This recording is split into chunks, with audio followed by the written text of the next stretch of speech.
Mad Max Fury Road is cinematic action in its purest form. This George Miller-directed fourth entry in the high-octane post-apocalyptic action Mad Max series delivers non-stop explosions, vehicle chases, and frenetic mayhem that simultaneously excites and tantalizes the audience, drawing the viewer into this movie's mad world. In every sense, Mad Max Fury Road is a thrill ride that features awe-inspiring practical special effects and stunt work that is so amazeballs that it leaves me breathless every time I watch it. The movie truly is action genre bliss, an energetic, well-paced adrenaline injection of a film that is so explosive that it would make Mr. Torg jealous. Simply put, it's nirvana for both action film aficionados and sweaty car mechanics. It is sublime. However, Mad Max Fury Road isn't just a great movie for its stellar action. There is, and please forgive this awful pun here, more going on beneath the hood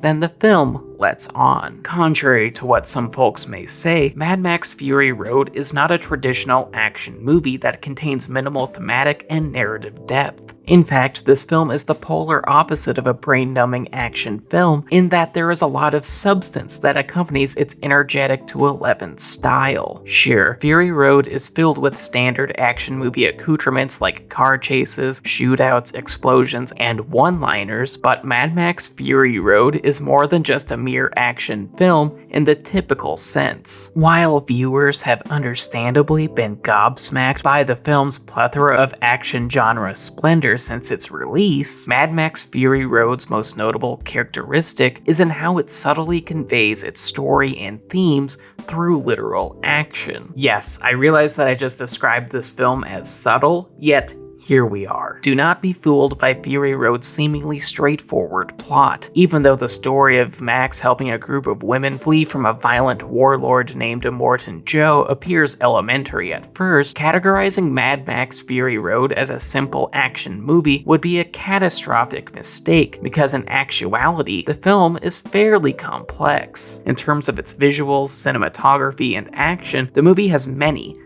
moving parts that make for a cinematic experience that tells a story through striking, dazzling, frame-worthy images more so than through the minimal dialogue espoused by characters like Max, Furiosa, or Nux. Mad Max Fury Road is the rare action movie that allows the visuals and the performances to tell the story for it. It is quite a spectacle to see. To examine how Mad Max Fury Road tells its story through action, let's first examine Tom Hardy's performance as the titular Mad Max. As many of you likely know, Hardy doesn't say many lines in this film. Hell, he is basically muzzled like a misbehaving dog through the first third of Fury Road. And rather than through detailed dialogue or overbearing exposition, Hardy makes expressive grunts and emotive facial expressions throughout the film that tells us what the character is feeling and thinking in that very moment. Using minimal lines, Fury Road builds up Max's character through both Hardy's expressive performance and the way in which the character is framed on screen. He does not verbally say a whole lot, but he lets his more physical emotions do the talking for him. By only speaking when absolutely necessary, Hardy's lack of vocal delivery means that his character is mostly developed through his actions more so than the dialogue, which, as far as character development goes, is very befitting for an action movie. For Max, a great example of this character development through action occurs about a third of the way through Fury Road. In this sequence, Max and the morally altruistic Imperator Furiosa meet for the first time, and have an epic fight scene that showcases both of their hand-to-hand combat capabilities, which are both impressive. But even beyond understanding their fighting skills, we learn that Max lives up to his mad moniker when he plans to steal Furiosa's war rig and leave her and the other women escaping from Immortan Joe for dead. The sequence has minimal dialogue, yet through the action,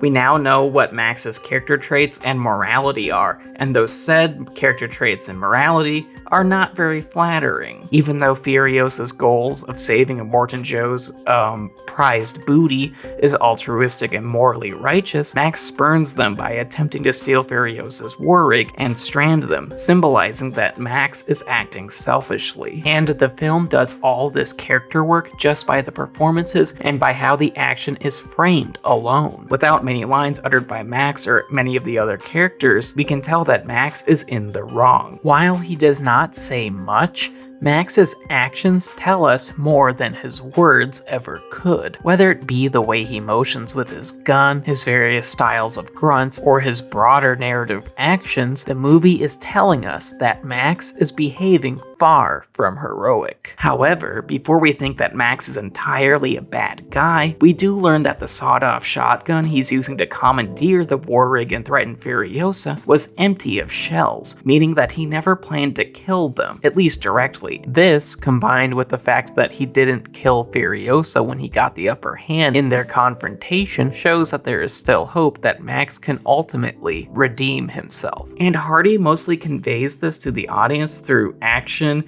emotive faces, and grunts, which is really impressive.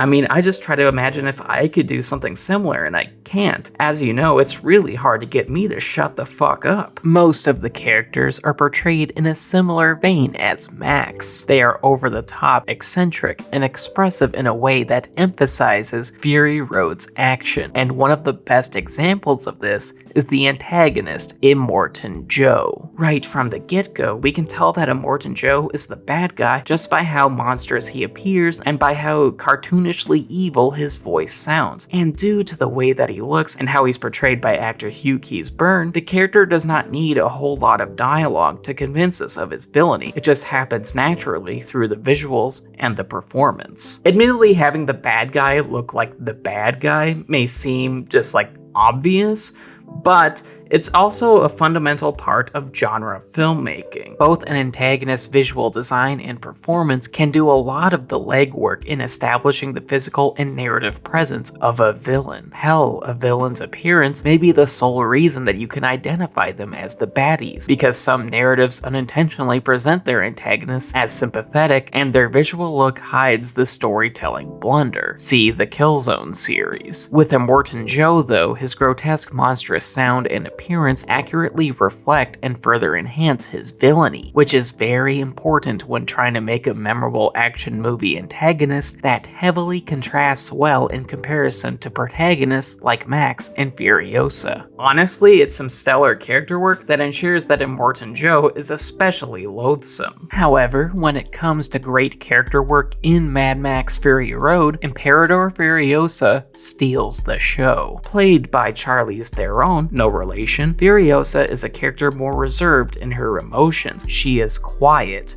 brooding, and calculating. Yet, with that said, do not mistake Furiosa as a character who doesn't have much to say. Even though a less energetic character may go unnoticed in more typical films, Imperator Furiosa's calmer demeanor really stands out in contrast to Fury Road's hyper-action and over-the-top performances, which is honestly the standard operating procedure of this film. Fury Road is normally loud and rambunctious, and will use any excuse it can as justification to blow something sky fucking high. Yet Furiosa's more tranquil personality in a movie that promotes the hyper and the depraved makes her character all the more noticeable, and as a result, Furiosa's persona is all the more well realized because of how well she stands out compared to all the other overactive characters. In other words, Furiosa's core characteristics are established through the action and the performances on screen. Instead of being told what to think about her, the action itself informs us about Furiosa, which is pretty damn cool. And this is also true of the more nuts and bolts aspects of Furiosa's character development as well. In an extended action sequence through the first third of the movie, Fury Road literally develops Furiosa's character, motivations, and kick-ass nature through the action, and does this with minimal dialogue. In fact, most of what the audience knows about Furiosa is conveyed to us through Theron's performance and the film's adoration of large-scale explosions. At the beginning of the movie, we know very little about Furiosa's history and why she decided to turn against Immortan Joe, yet we truly learn about Furiosa through her actions. She was once Immortan Joe's prized henchman, or henchwomen rather, if you want your evil organizations to be more gender inclusive, because, well, I do. Yet, Furiosa wants to leave Immortan Joe's army and save her former boss's sex slaves. By doing this, Furiosa desires to redeem herself, and despite the fact that we know very little specifics about Furiosa's character, we learn about as well as sympathize and empathize with her through the film's action, Theron's performance, and the way in which her character interacts with others, more so than through cumbersome dialogue and script writing. Which, as far as character development goes, is really impressive and contains more juggling than Mortal Kombat.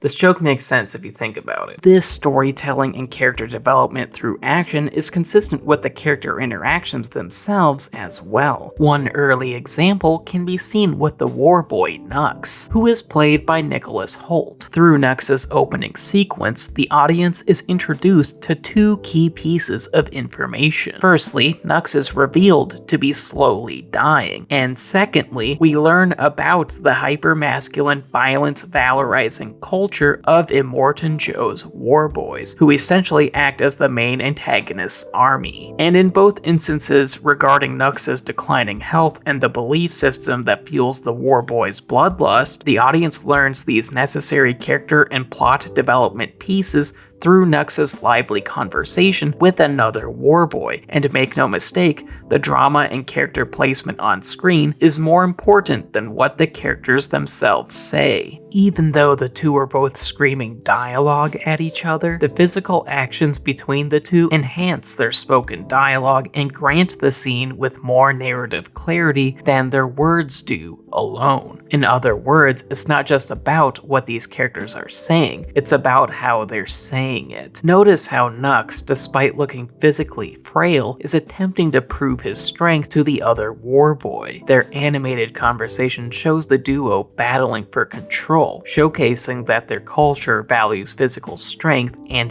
demonizes weakness. And by their actions, the audience understands that the warboys are blinded by a need to fight and die for glory, and the sickly Nux just desires to prove his worth in battle before he dies. And all of this information is quickly and succinctly established to the audience through the performances, the character interactions, and the way in which the characters are framed on screen. Getting us all Nux deep.